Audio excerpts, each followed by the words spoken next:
Hi, I'm Mrs. Fellows from the Grand Ledge Area District Library, and welcome back to another edition of Curious Gladdle. Today on Curious Gladdle, we're going to make a noisemaker. Okay, now in order to make this paper cup vibrating string, sometimes it's called chicken in a cup because it's a noisemaker that sounds kind of like a chicken, we need a few things. We're going to need a plastic drinking cup. We're going to need some yarn or cotton string. So we have some twine here today. Now in the notes they'll tell us that the nylon string does not work well, and we'll show you a little bit more about that later. You're going to need a paper clip. We have a few here. And then we have some damp paper towels. We have a nail. I started my cup already, so we have a nail. And we need scissors when we're going to cut our twine. And I actually used a hammer as well to kind of move that nail through the cup a little bit. So I'm going to move a couple of these things out. The first thing they say to do is to cut a piece of yarn or string about 20 inches long. So I have that here. I probably got a little longer than I need it, but there's my string. And now this is the part that the adult will do because this involves putting a nail through the cup to make the hole. So I actually kind of pushed him in, tapped him in. The cups are not really strong, so I managed to choose a nail that has some twist to the side of it, so that makes it a little more difficult to get it in and out. But it helps if you get the hole a little bit larger so that you can move the string through it easily. And I'm going to work this around in there a little bit and see if I can open up that hole. These are solo style cups, of course, a plastic cup, and they are kind of flexible. That sort of helps. A really rigid plastic cup is probably not the best thing to use. So now I have already tied a string on this, thinking that might save me some time. I'm sorry, tied the string to the paper clip, and I thought that might save me some time.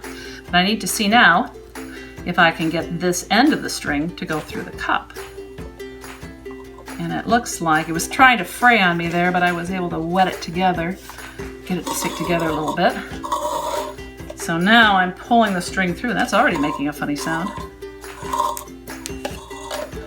And then I have the string, and it's secured on the top by the paper clip. So now we have our device assembled. In this I have some damp paper towels, and we're going to take the damp paper towel and run it down the string and see if we can get that funny noise. So I'm going to fold that around there.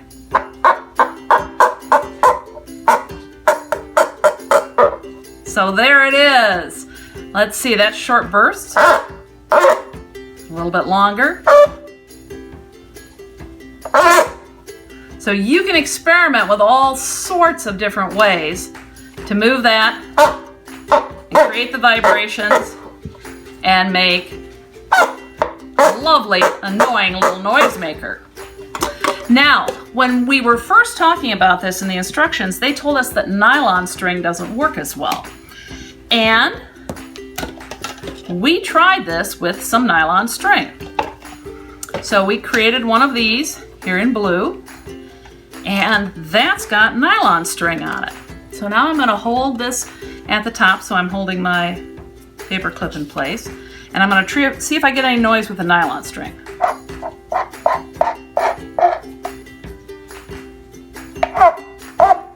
A little bit. I'm having to pinch really hard. And I can pinch down and get some noise out of the nylon string as well. But I think I would agree that the noise is much easier, more easily produced and louder and more annoying. Here. So there's the string vibrating, making a sounding board out of the cup. And you can make several of these and stand out on your porch and make all kinds of noise. So there is our chicken sounds from a cup. The information and the science on this again came from sciencebob.com. And this information and another demonstration on how to make it will be all posted on the Grand Ledge Area District Library website.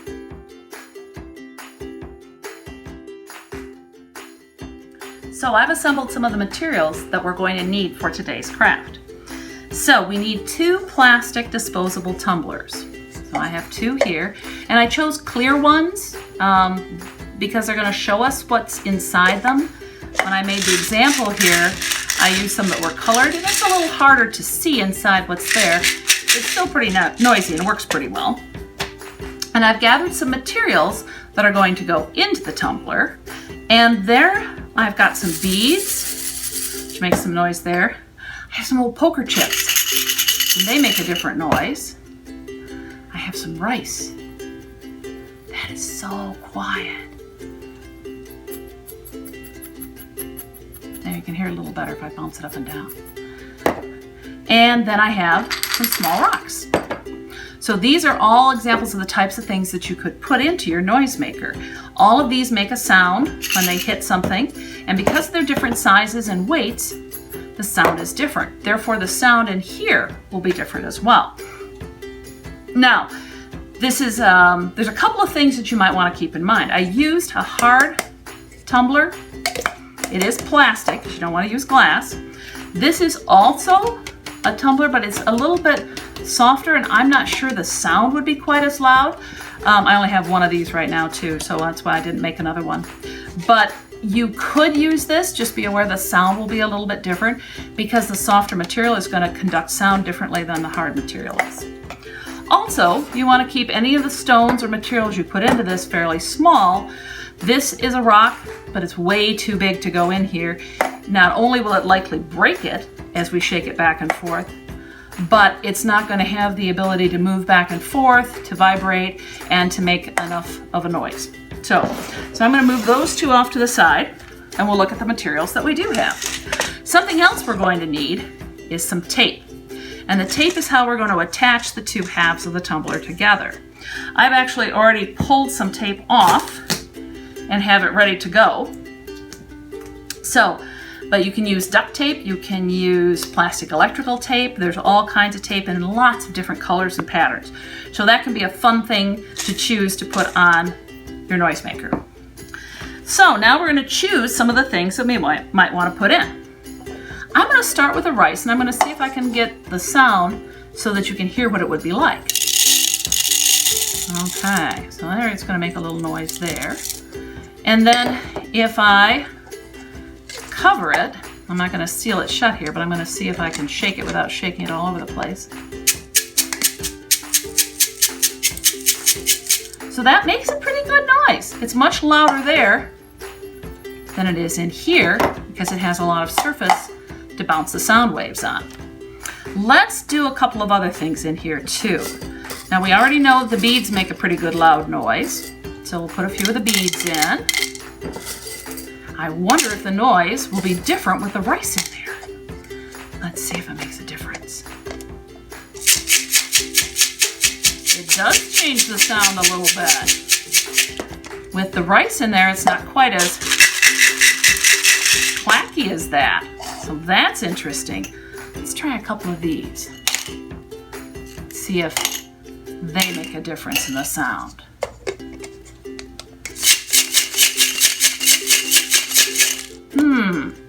I wonder if they'll be able to hear that better when we were able to tip it back and forth.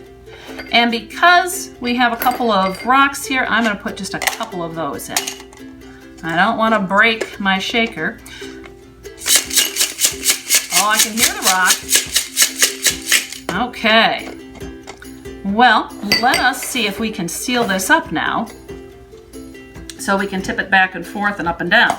And I'm going to take my tape and I'm actually going to first attach it to the edge of one cup and then attach the 2 cups together after I already have the tape on one end.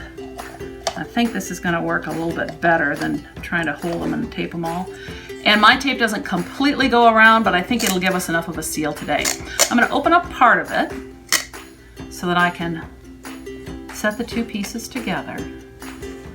And then I'm going to carefully wrap this back around so I'm covering both edges. And I want to get a pretty good seal on this, so I'm going to press it down top and bottom. It won't matter that I haven't got quite enough to go over here, but when you do it at home, you may want to seal it off completely. And I've got it taped right around the seam, so that should hold it pretty well. So now we have our shaker. It has rice beads, some stones, and a couple of poker chips in there. And let's see the sound that makes.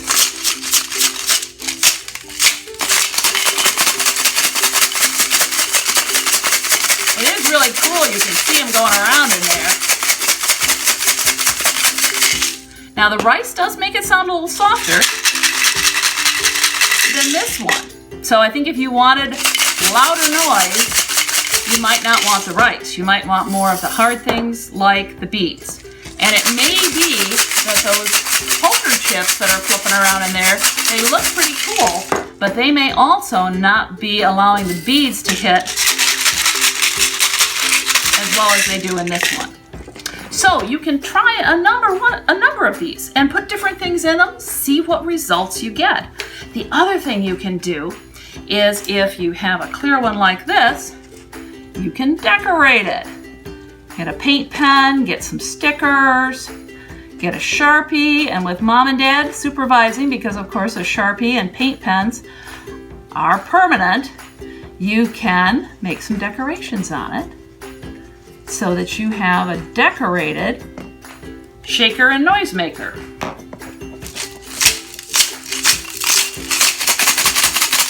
So there is how you make them. I'm so glad that you were able to join us today. If you make one of these, take a picture of it and send it to us. Send it to our Facebook page, post it, and we'd love to see the things that you create as part of the science here on Curious Claddle.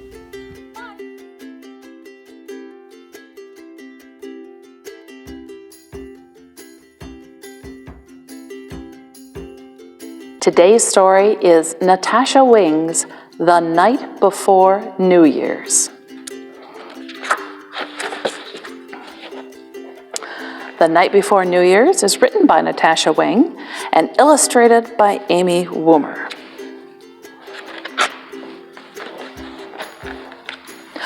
"'Twas the last day of December, what we call New Year's Eve. A whole year had flown by. That was hard to believe. We were pretty excited. Our puppy was too.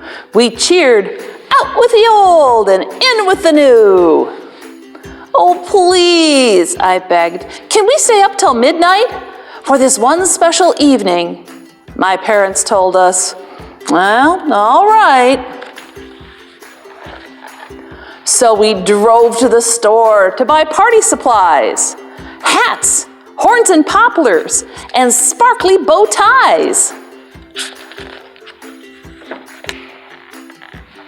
At home we put up all the streamers and balloons, silver glitter, gold stars, to twinkle up our rooms. A banner was hung by the ceiling with care, in hopes baby New Year would soon be there.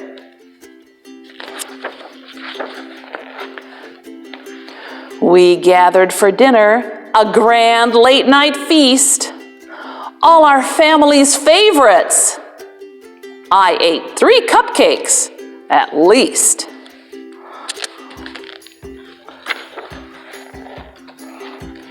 With a clink of our glasses, we all gave a toast, making New Year's resolutions. My dad had the most.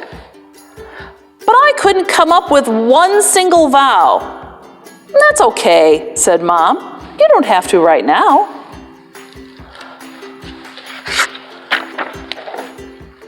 After dinner was done, we played checkers and charades. and then broke out the cards for a long game of spades. We shared fond memories. Oh, there were dozens. Holidays, camping trips, and new baby cousins.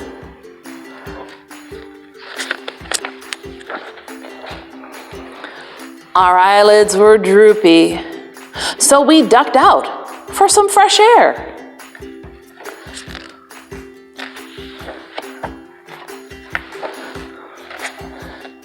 Then came in to watch the crowd lining Times Square. "One more hour," said Dad, "till the new year is here."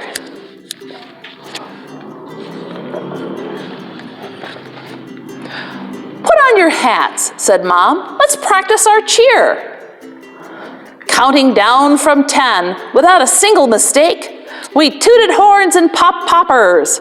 Well, I was now wide awake. My brother chased our puppy all through the house. Then Mom and Dad noticed it was quiet as a mouse. There was no sound of barking, no little boy chatter. So we sprang from the couch to see what was the matter. When what to our wondering eyes should appear? But 2 party poopers. Oh, make that 3 now. Oh dear.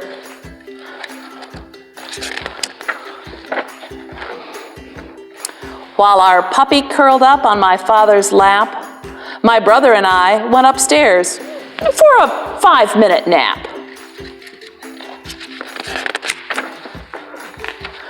Soon we were nestled all snug in our beds, while visions of fireworks danced in our heads. The next thing I knew, it was sunny and bright. Oh, rats, we missed ringing in the new year last night. But that's when I came up with my resolution. I believe I absolutely will stay up for next New Year's Eve. And that's the end.